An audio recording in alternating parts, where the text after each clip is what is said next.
You know what? Sorry it took me so long to vlog about the last Sunday's football games, but those bullshit calls, I mean, I'm sounding like a whiny bitch, but they really bother the shit out of me. It took me till today, which is Wednesday, Thursday, Tuesday, it's Wednesday, to even vlog again about football. It's nuts. On top of that, throw in my Yankees got their asses kicked by the frickin' Red Sox, and it's been a horrible 4 or 5 days.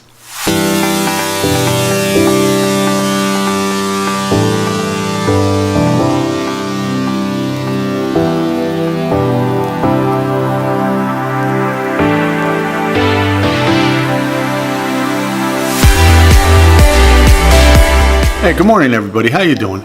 It took me a while to get over all those bullshit calls that are going against my Giants. I mean, it's incredible. Landon Collins getting called for hitting a defenseless receiver. Come on. There were 3 of them closing in on him, and Landon Collins wasn't even close. I mean, none of them were really close to give that bullshit call.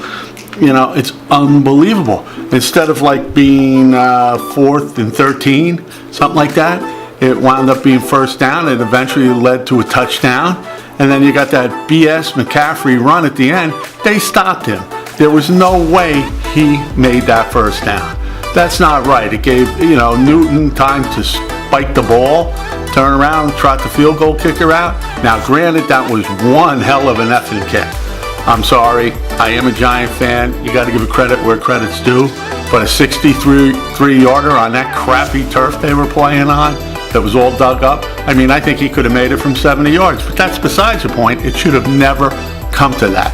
There were so many bullshit calls in that game. It's freaking ridiculous. I think I'm leaning towards, I don't really want to do it, but I'm leaning towards, I'd rather go watch my local high school team play. At least they get to play the game.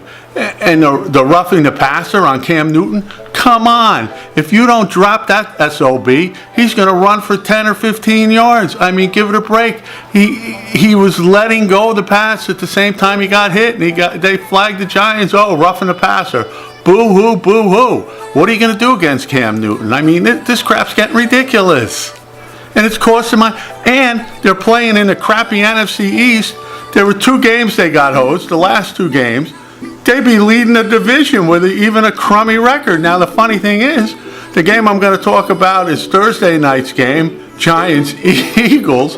I mean, if the Giants beat the Eagles, they're back in it in the NFC East. This is unfreaking-believable. All right, everybody, let's take a look at the Giant-Eagle matchup. Right now I'm going to have to give the Giants the edge at the running back position. Barkley's a beast. Sproul's okay, but he sure as hell ain't no Barkley. So I'm going to give the edge to the Giants at running back. Wide receiver, Beckham up against Ertz. I'm going to lean towards Odell, baby. He played great. He's got a chip on his shoulder from last Sunday. So I think it's going to carry over to this Thursday. Now, the QB, I hate to say it, Eli, I love you to death. You got 2 Super Bowl rings, but right now, Wentz, he's got like a 99.6 QB rating compared to your 96.6 rating. I know it's no big deal, but he always also seems to play well against us. So I'm going to put a slight edge towards the Eagles at the QB position. Defenses are straight up about equal. So I guess maybe we should just take a look at, again, what's up with the spreads and see how that plays out before I make my pick. But if you guys know me, and you probably do by now, I'm going to pick the Giants. Hey, they covered, even though they got screwed on Sunday, they still covered the spread. But let's go see what's up with the spreads. Now, this makes no sense at all.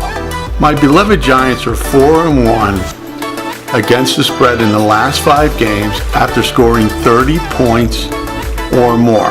The only problem with that is they are 0-6 after against the spread win. Now, they covered on Sunday, so I would call that they beat the spread. That's an against the spread win. These numbers, they make my head want to explode. But now the Eagles, they're 4-1 in their last 5 Thursday night games. But they're 2-5 when they're the road favorites by 0.5 to 3 points. And right now, as of today, which is Wednesday, I think it's Wednesday. Yeah, it's Wednesday. It took me a long time to get over that Sunday night bullshit calls, but Sunday's bullshit calls, I'm sorry. So the spread is 3. So it's really kind of a toss-up. But I think the Giants are truly building, even though it sucked to lose like that on Sunday. But I think they had a lot to build off of. And I think they're going to come out Thursday night, tomorrow night, and they're going to play well.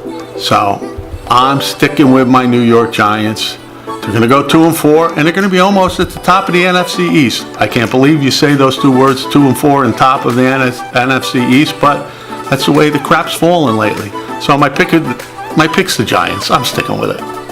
Hey everybody, and don't forget to check out my buddy Mike's sites. I'll include the links in the description below.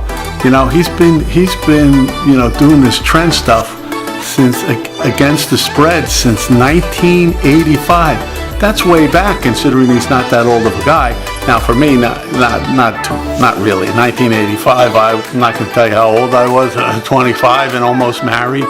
But he's been keeping stats against the spread for a very, very long time. I think you find his stuff interesting. So follow him, subscribe, do whatever you have to do. He's got some great insight. So take care of him for me, will you? Actually, it'll be in the link in the description below after my links. But maybe one day I'll put them on top. Now, the Sunday game I want to talk, it's an afternoon game, is the Chiefs at the Pats. And the Pats are 3.5-point favorites. Now, the Chiefs are 5-0, the Pats are 3-2. I think it's going to be a battle of the big boys. Young gun versus the wily old veteran. Now, no offense, Tom, but you are a hell of a lot older than Mahomes. So this Mahomes-Brady matchup ought to be a blast to watch. Now, the Pats are 35-14 in that frickin' 2 against the spread in their last 51 home games, and they're 23-9 in their last 32 games against the spread as favorites. But now, these Chiefs are on a roll. The Chiefs are 5-0 against the spread in their last 5 games as road underdogs. Now, they are underdogs, although it's 3.5 points. I don't understand how you can come up with a point spread of 3.5 with these two guys as quarterbacks. But they're 5-0 against the spread in their last 5 road games as underdogs of 3.5 to 10 points. And they're 6-2 against the spread in their last 8 games in October. I don't really know if the month has anything to do with it, but you know what? I'm going to have to go with the hot hand. I'm going to say it's the Chiefs. They're going to cover that lousy 3.5 points. They're definitely going to cover. If they win, they're definitely covering the last 3.5 points. So I'm picking the Chiefs over the Pats. Mahomes may become, and I hate to say it because it's an AFC, he may become the next Tom Brady. Who knows? Maybe, possible, maybe not. But my pick's still the Chiefs. Now for my this Monday night, this coming Monday night's game. Packers at home, 9.5-point favorites against the Niners. Now Rodgers has 1,572 yards, 10 TDs, and one interception for a 100.1 QB rating. And Beathard has a measly 647 yards, 4 TDs. The killer is 4 picks for an 80.2 QB rating. Now Green Bay is coming off a loss, and the weather's gonna be a little tough for those West Coast boys coming into Green Bay, but not too bad. They are a West Coast team, the Niners, and I think it's gonna be in the 40s, maybe high 30s. But the Packers are 16-6-2 in their last 24 games as home favorites with a spread of 3.5 to 10. Now, you just heard me, they're 9.5-point favorites.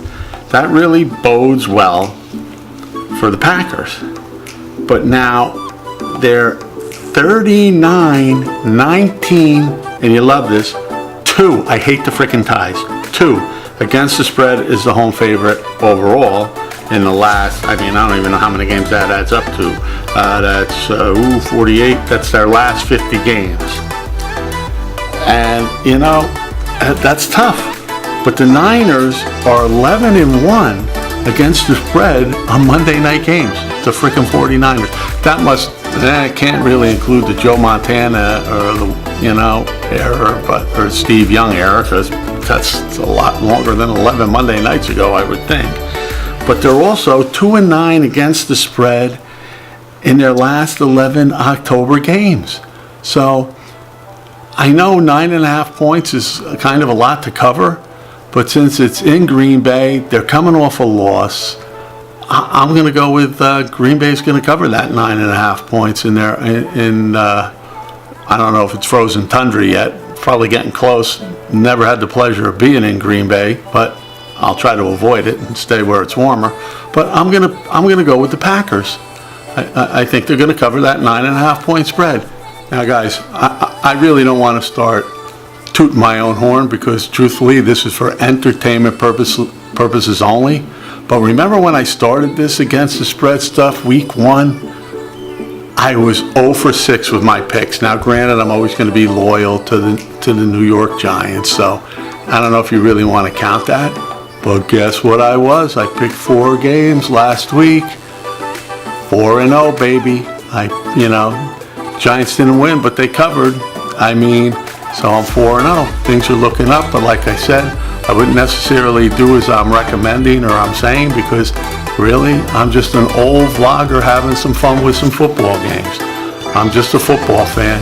I have no inside track or anything, but you know what? I just want to rub that in a little bit. Some people abused me for being 0-6, but nobody said anything when I was 4-0. Hey everybody, if you like what you're seeing on my channel, do me a real big solid. Click here, maybe it's here, or up here, somewhere here. And then if you really want to see some more of my videos, check them out over here, or up here, or down a little lower. Either way, just click everything for me, alright? Have a good one. I'm out.